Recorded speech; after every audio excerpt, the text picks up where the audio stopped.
মুরগি যেহেতু পাইছি ভালো মতন বানাইলই। ৬,০০০ টাকা বিল দিছেন, আপনি এগুলা কি করেন ভাই? বেশ কিছুদিন যাবত ভালো একটা কাস্টমার পাইতেছি না। ওই যে একটা কাস্টমার আইছে, মনে হয় বড় লোক।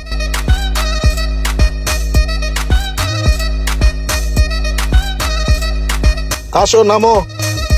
এইখানে মানুষ হবো? এই সেলুনে যাইয়া চুল দাড়ি কাটো, আমরা পরে আনি মনে। হ্যাঁ, আসসালামু আলাইকুম স্যার। ওয়ালাইকুম আসসালাম। স্যার প্লিজ আসেন আসেন, ভিতরে আসেন।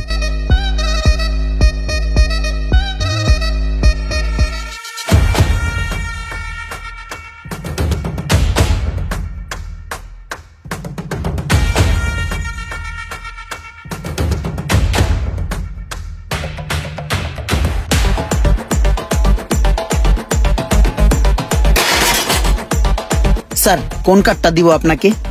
দেন, আমাকে যে কার্ডে ভালো লাগে ওরকম একটা কার্ড দিয়ে দেন।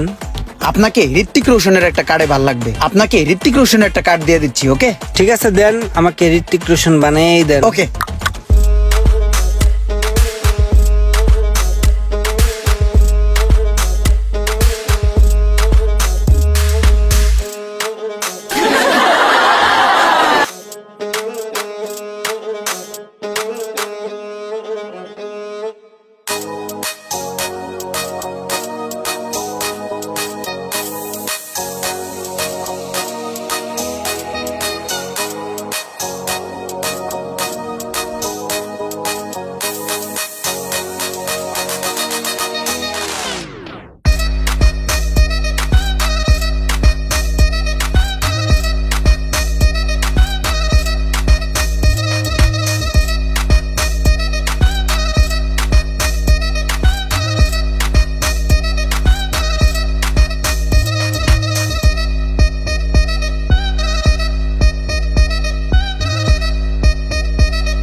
স্যার দেখেন, পুরো ঋত্বিক রোশন।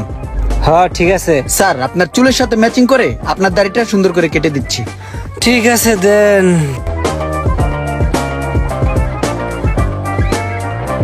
স্যার একটা কথা বলি।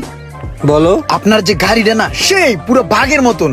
CHR আমার একটা ড্রিম কার, আমার অনেক ভালো লাগে। আমি মাঝে মাঝে স্বপ্ন দেই ওই গাড়িটা। স্যার এত সুন্দর একটা গাড়ির ভিতরে একটা ড্রাইভার রাখছেন, কেমন দেখা যায়, কেমন সোরের মতন, বাদারিয়ার মতন দেখায়। আর একটু স্মার্ট ড্রাইভার রাখবেন, বুঝছেন? আর যে একটা বডি গার্ড রাখছেন না, পেউডা, এগুলো চলে, এগুলো হচ্ছে অচল মাল। শুনেন স্যার, এমন মোড়া বডিগার্ড লয়ে যদি আপনার গাড়িতে বেশি দিন চলেন, আপনার গাড়ি সকেট জাম্পার যাবো গা, বুঝছেন? এগুলো চলে না, এগুলো বাদ দিয়া দিবেন। বাদ দিয়া সুন্দর চাই একটা সিনা উঁচওয়ালা একটা বডিগার্ড লয়ে নেবেন, বুঝছেন? যেটা আপনার সাথে সবসময় থাকবো। এই যে আপনি এই জায়গায় যে আছেন, বডিগার্ড কিন্তু নাই, পেট লয়ে লড়তার না, আপনার পাশে দৌড়াইবো কখন? দেই ভাই ডান দিকে একটু কাইতুন।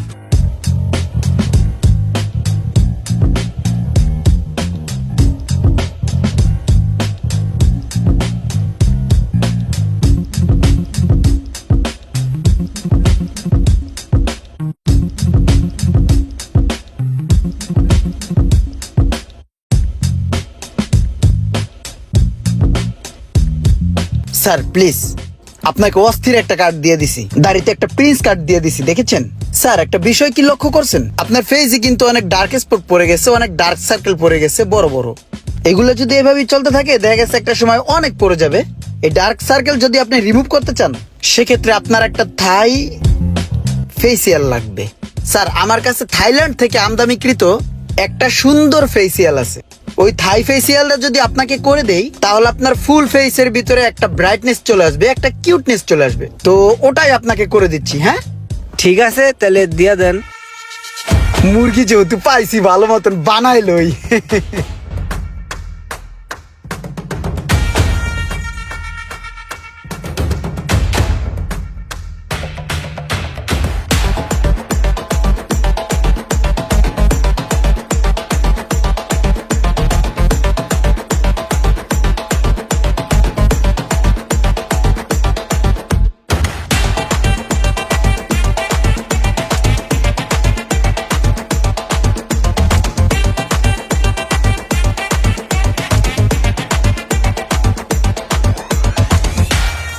স্যার আপনাকে যেই ফেসিয়ালটা দিয়ে দিলাম এটা কিন্তু আপনাকে স্পেশাল সার্ভিস দিছে, এইভাবে কিন্তু অন্য কাউরে দেই না।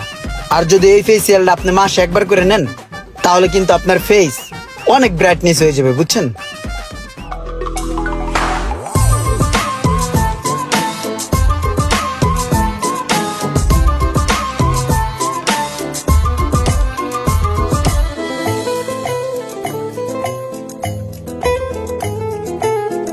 স্যার ফাইনালি আপনার লুকটা দেখেন, পুরো ওয়াসাম। হ্যাঁ, সুন্দর হয়েছে। হবে না কেন? এই শহরের সবচেয়ে বড় বিখ্যাত হেয়ার স্পেশালিস্ট ইমরান আপনার কাজটা করেছে, দেখতে তো হবেই। স্যার কাউন্টারটা এদিকে, প্লিজ কাম হিয়ার।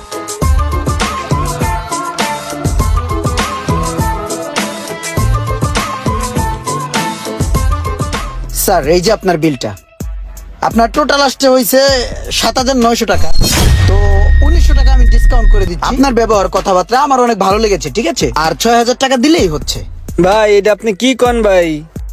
ভাই আমার 14 গোষ্ঠীতে সারা জীবন চুল কাটতেও 6,000 টাকা বিল দিছেন, আপনি এগুলা কি কন ভাই? কি বলেন স্যার, আপনি ঠিক আছেন? আপনি তো একটু আগে গাড়ি নিয়ে আসলেন, গাড়ি থেকে নামলেন। ভাই আপনি আমার যা ভাবছেন আমি আসলে তা না ভাই। ওই গাড়ি ভাই আমার না ভাই, ওই গাড়ি আমার স্যারের গাড়ি। আমার এখানে আইয়া শুধু নামাই দিয়ে গেছে। সোহাগ ভাই, আমাদের নতুন শোরুমের জন্য তো একটা লোক লাগে, তো এরে নিয়ে আসছি আমাদের গ্রাম থেকে। এ আমার লতায় পাতায় পেঁচানো তালতো ভাই, এখন এরে যদি রাখি তাহলে কেমন হয়? হ্যাঁ আরে রাখলে তো ভালোই হয়, কিন্তু এর তো আগে মানুষ বানাইতে হইব। মানুষ বানাই দেবো মানে? আমি কেমন গরু ছাগল নাকি? আরে চেতকের লেগা তোমারে ওই মানুষের কথা কই নাই, তোমার যে ফেস কাটিং কুটিং চুলদারি যে অবস্থা, এইটার একটু ঠিকঠাক করতে হইব। হ্যাঁ, একটু ঠিক করতে হইব। তো মামুন ভাই চলেন একসাথে যাই একটু সেলুন থেকে আর একটু মানুষ টানুষ বানাই লই, চলেন। চলেন, চলো তাহলে। এখন ভাই আমার বেতন ধরছে 3,000 টাকা, আপনার আমি 6,000 টাকা কেমনে দিমু ভাই কোন? আমার দ্বারা আছে ভাই 600 টাকা। আমি ভাবছি কি চুল কাটতে লাগবে 60 টাকা আর শেভ করতে লাগবে 50 টাকা। আর এই যে আপনি কি মাখছেন না পাউডার মাউডার, হ্যাঁ মনে হয় 50 টাকা যাইতে রে ভাই। এখন কি করবো ভাই? এই 600 টাকা এখানে 500 টাকা আমি রাখিয়ে দেন, আর ওই 100 টাকা লাগবে মোর রিক্সা ভাড়া। খায়েন। আসসালামু আলাইকুম ভাই। আরে পুরো ধরা খেয়ে গেছি, 500 টাকা দিয়ে ভাগ্যে গেল গা। আমার কত কসমেটিক্স গেল হেয়ার পিছে, কত সময় দিলাম, কত কিছু চিন্তা ভাবনা করলাম। আমাদের দেশে এরকম অনেক সেলুন আছে যেখানে গিয়ে কিছু বলার থাকে না, কাজ শেষে নিজেকে বোকা মনে হয়। ইমরানের মতন কে কে ধরা খেয়েছেন এবং রোমানের মতন কে কে ধরা খেয়েছেন কমেন্ট অবশ্যই জানাবেন। ভিডিওটি ভালো লাগলে লাইক কমেন্ট শেয়ার করে দিবেন। আল্লাহ হাফেজ।